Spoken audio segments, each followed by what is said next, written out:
Tandis que dans l'hémisphère nord, le mois de mars annonce le printemps, dans l'hémisphère sud, en Terre Adélie et dans tout le continent antarctique, des millions d'oiseaux marins ont déjà abandonné la côte où ils sont venus se reproduire pendant le bref été austral.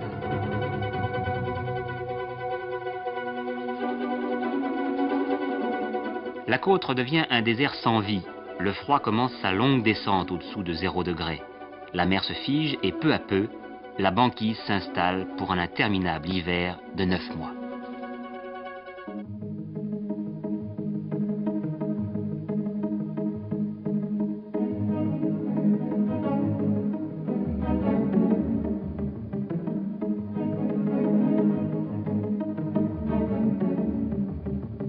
C'est pourtant le moment que choisissent les manchots empereurs pour entreprendre leur grand débarquement.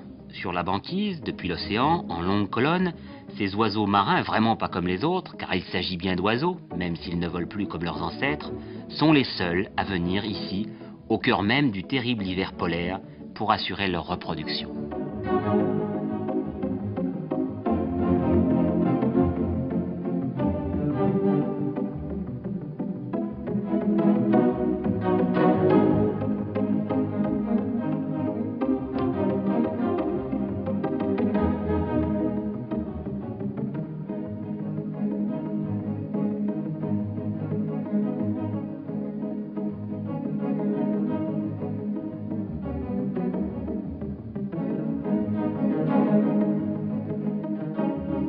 La colonie des manchots empereurs de Point de Géologie compte 6000 individus, mais certaines colonies peuvent dépasser 100 000.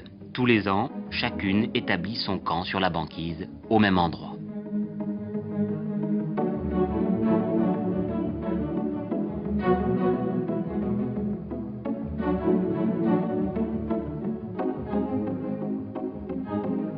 Les mâles, plus corpulents que les femelles, mesurent environ 1,20 m. Ils pèsent jusqu'à 45 kg à leur arrivée.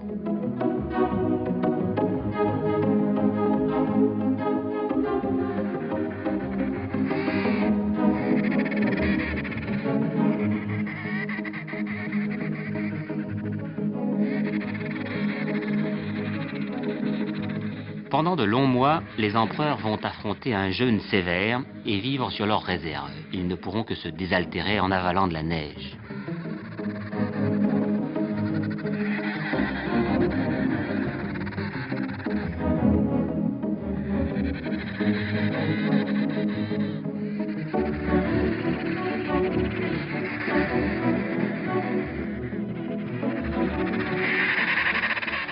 Curieusement, ces oiseaux ne construisent pas de nid et ne sont inféodés à aucun territoire.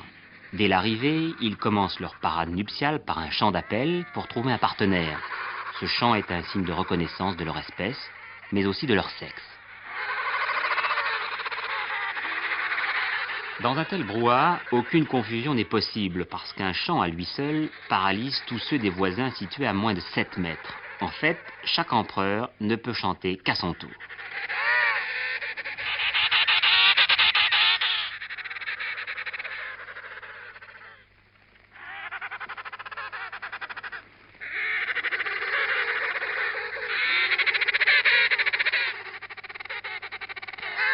Fait unique chez les oiseaux, dès qu'un couple est formé, il devient totalement silencieux jusqu'à la ponte. Comme les partenaires n'ont pas de nid, ils ne se repèrent et communiquent que par des postures. Ainsi, la démarche chaloupée leur permet de ne pas se perdre de vue dans une multitude où tous les individus se ressemblent. Le silence est parfois rompu par un conjoint. Aussitôt un célibataire attiré par le chant s'immisce dans le couple qu'aucune barrière territoriale ne protège. Mais le trio ne fait pas bon ménage et entraîne souvent la séparation définitive des conjoints. Le silence du couple est donc primordial pour la reproduction.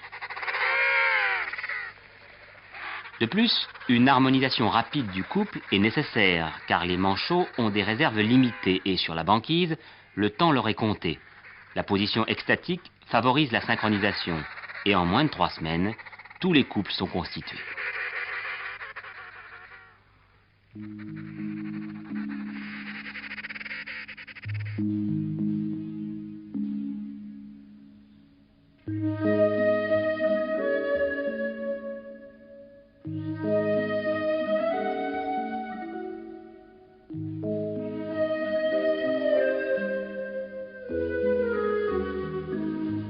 En l'absence de nid, les accouplements se font au hasard de la banquise.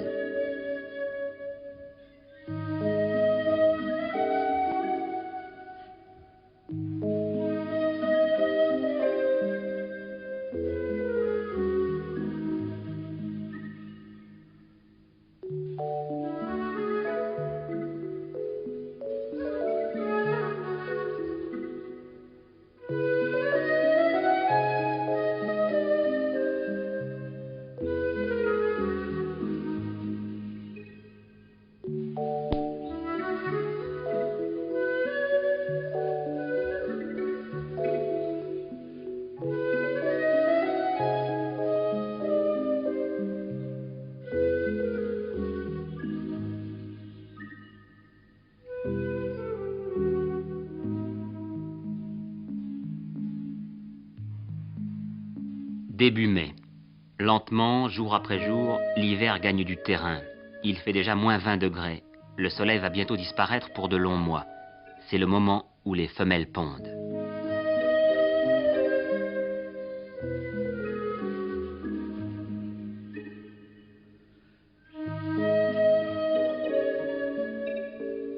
Un seul œuf est pondu sur les pattes et pour le transporter, l'empereur marche en équilibre sur les talons.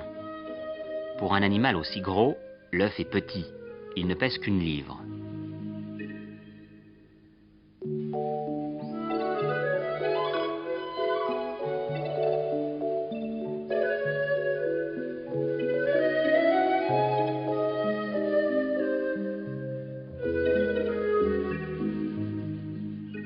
Dès la ponte, les chants reprennent, mais cette fois en duo.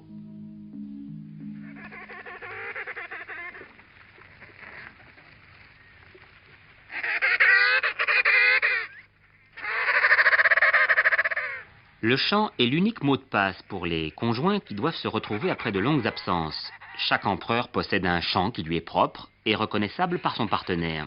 Avant le premier départ des femelles, les couples s'écoutent avec la plus grande attention.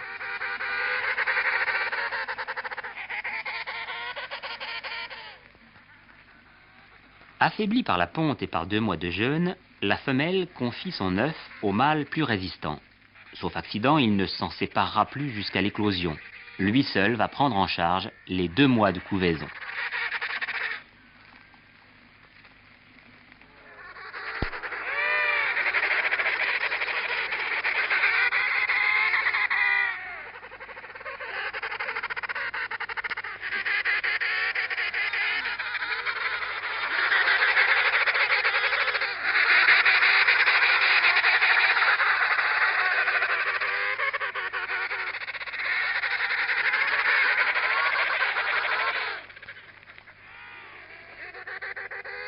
Le transfert reste une opération délicate. Certains couples échouent dans cette entreprise et l'œuf, abandonné sur la glace, gèle très rapidement. 1/4 des pontes est ainsi perdu chaque année.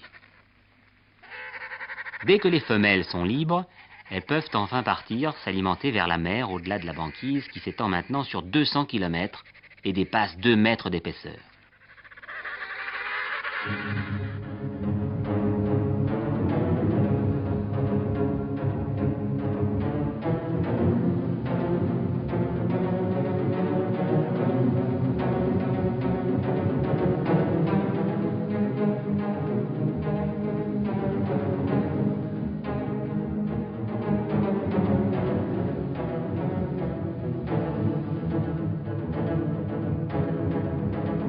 Juin, 20 heures de nuit quotidienne, un froid infernal et la menace des blizzards qui descendent régulièrement du continent. Les mâles sont maintenant seuls face à l'hiver le plus terrible de la planète. Mais s'ils peuvent l'affronter, c'est grâce à l'isolation thermique remarquable due à leur plumage très étanche et à leur énorme réserve de graisse. L'œuf englouti dans un repli du ventre reste bien protégé des violences du climat.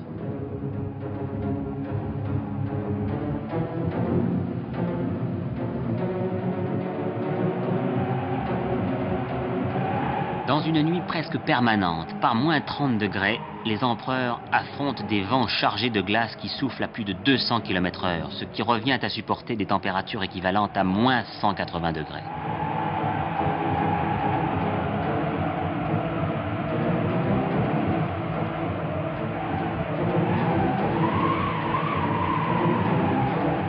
Malgré leur extraordinaire protection thermique, les manchots ne pourraient résister s'ils ne savaient se regrouper en tortues. Tassés jusqu'à 10 au mètre carré, les oiseaux réduisent considérablement les pertes de chaleur et donc les dépenses d'énergie. Pour les empereurs, cette adaptation est sans doute la plus fondamentale. C'est en perdant leur barrière territoriale au cours de leur évolution et en s'installant sur le sol très plat de la banquise qu'ils ont ainsi vaincu le froid polaire et réussi leur reproduction hivernale.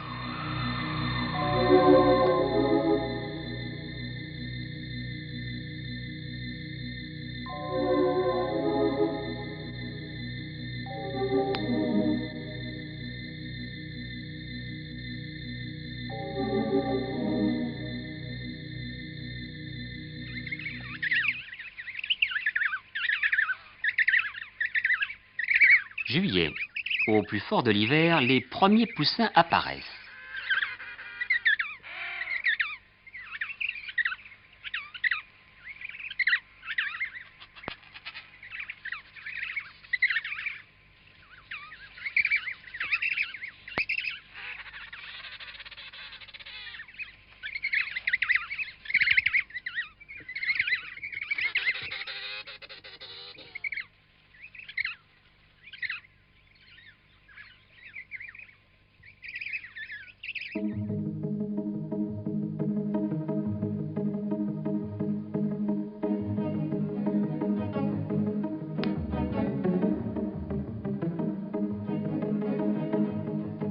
Les femelles, absentes depuis 2 mois, sont enfin de retour pour assurer la relève de leur mâle. Dès l'arrivée, elles chantent.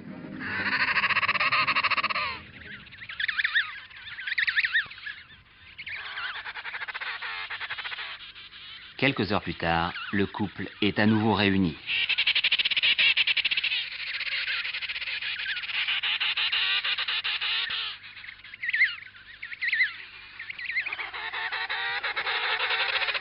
Le poussin reçoit son premier repas de poisson, puis sa mère le récupère.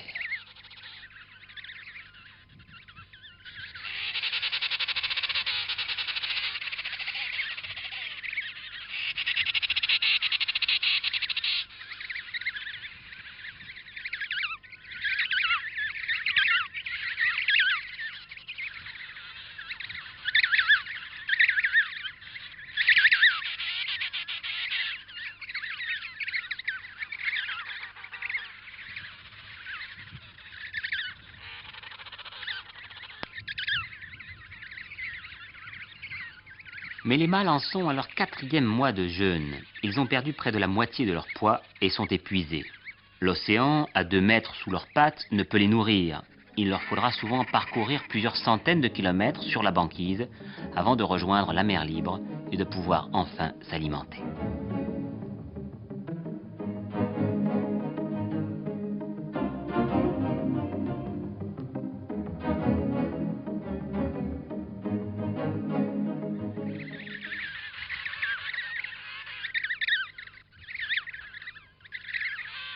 Les jours augmentent peu à peu, mais le froid demeure aussi intense. Bien nourris et remarquablement protégés par leur mère, les poussins grandissent sans grand problème.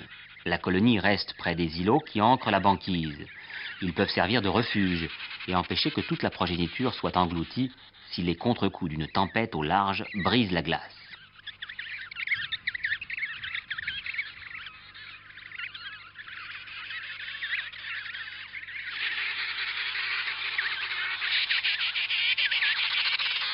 Début septembre, les poussins ont maintenant 6 semaines et commencent à s'émanciper. Ils sont assez gros pour passer de la poche incubatrice de leurs parents, où il fait plus 30 degrés, au froid extérieur qui avoisine les moins 30. C'est alors que le danger les menace.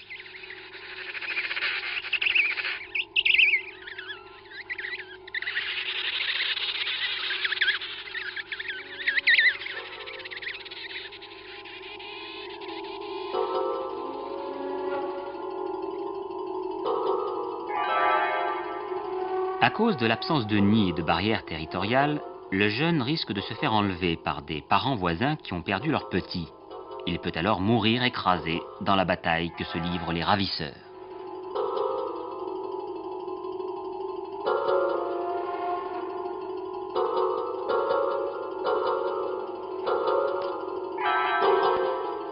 Si le petit est épargné au cours du rapt, son parent adoptif se désintéresse rapidement de lui et la plupart du temps l'abandonne.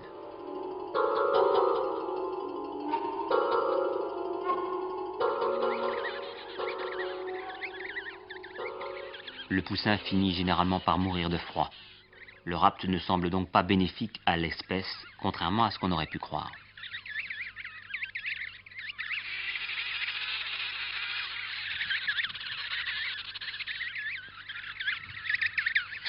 Mais ce n'est pas le seul danger qui guette le poussin aventureux.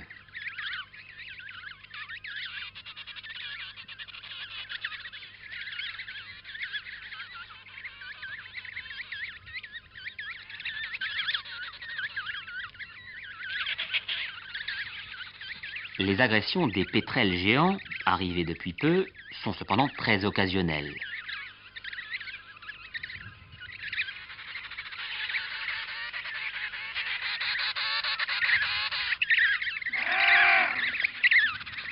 Fin septembre, les mâles sont de retour pour prendre la relève.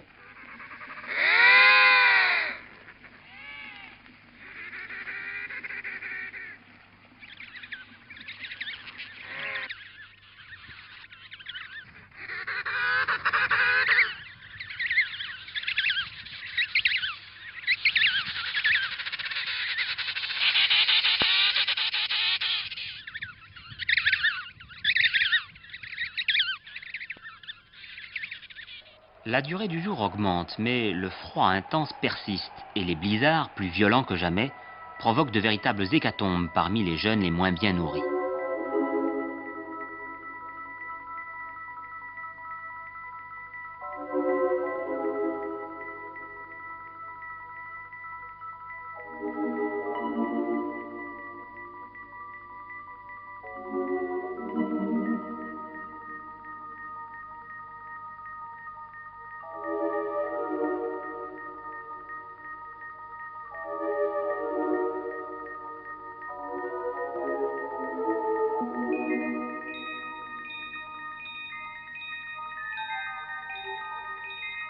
Les rescapés grandissent. Au loin, la banquise commence à reculer. Pour nourrir leurs petits, devenus de plus en plus exigeants, les deux parents font maintenant d'incessantes allées et venues entre la colonie et la mer libre.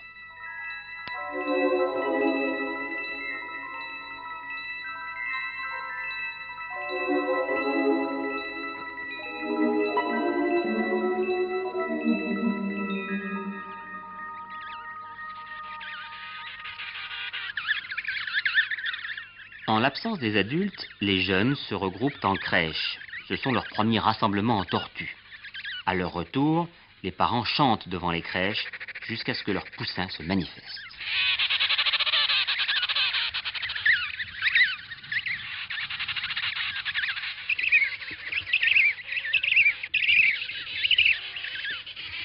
Et dès qu'un petit est identifié, le parent l'accompagne le temps de quelques repas.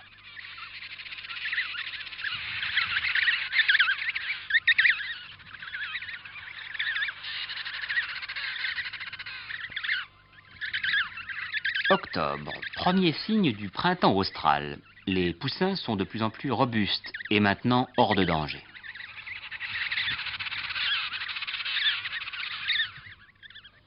De longues fissures dans la banquise préparent la débâcle. Elles sont aussitôt exploitées par les phoques de Weddell qui viennent mettre bas sur la glace.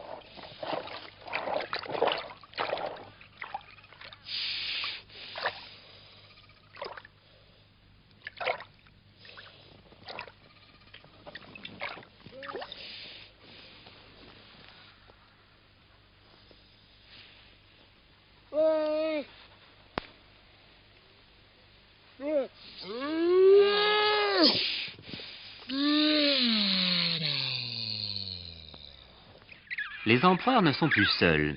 Ils côtoient maintenant les premiers manchots à délit, nettement plus petits, qui eux parviennent à se reproduire pendant le court été austral. Dans les rochers, les damiers du Cap déneigent leur nid de l'été passé. Eux aussi peuvent profiter de cette brève saison pour assurer leur reproduction.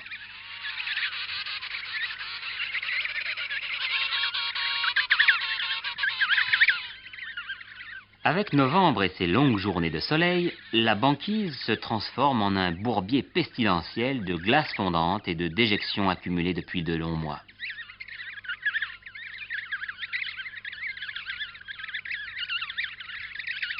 C'est la grande débâcle. Le soleil et les courants marins rongent la glace de toutes parts et la houle disloque d'immenses radeaux de banquise qui partent à la dérive.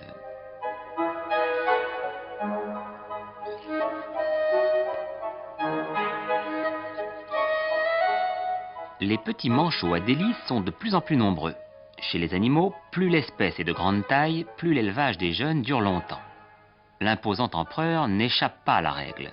Seul l'hiver polaire a pu lui offrir, avec l'océan gelé, tout le temps et tout l'espace nécessaires à sa reproduction. Rivé à la banquise depuis 8 mois, il a maintenant rempli son contrat et part en haute mer pour 4 mois, reconstituer ses réserves.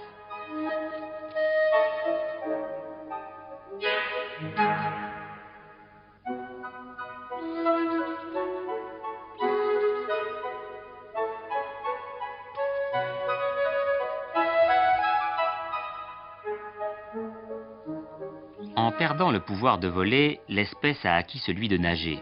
Son adaptation au milieu aquatique est remarquable.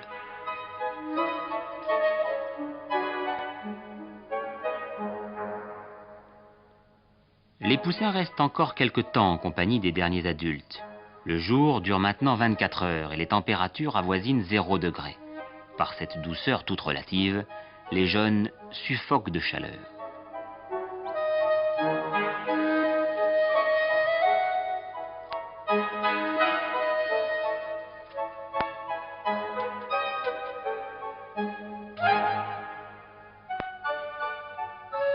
Décembre, c'est l'été antarctique. Les poussins ont maintenant 5 mois et pèsent 10 kilos. Avec leur première mue, ils connaissent leur premier jeûne. Il y en aura d'autres, un empereur peut vivre jusqu'à 30 ans.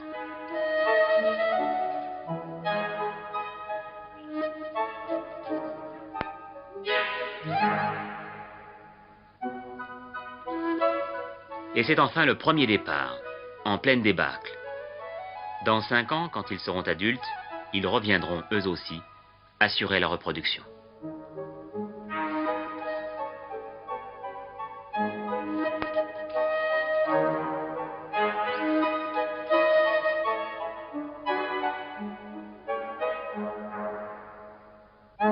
Pour affronter un environnement aussi extrême, cette espèce est parvenue, au terme de son évolution, à faire converger les adaptations les plus sophistiquées.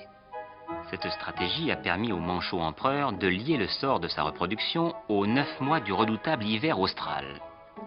Il ne s'agit pas là pour autant d'un paradoxe de la nature, mais d'une solution élégante et originale à un problème de survie de l'espèce, en apparence insoluble.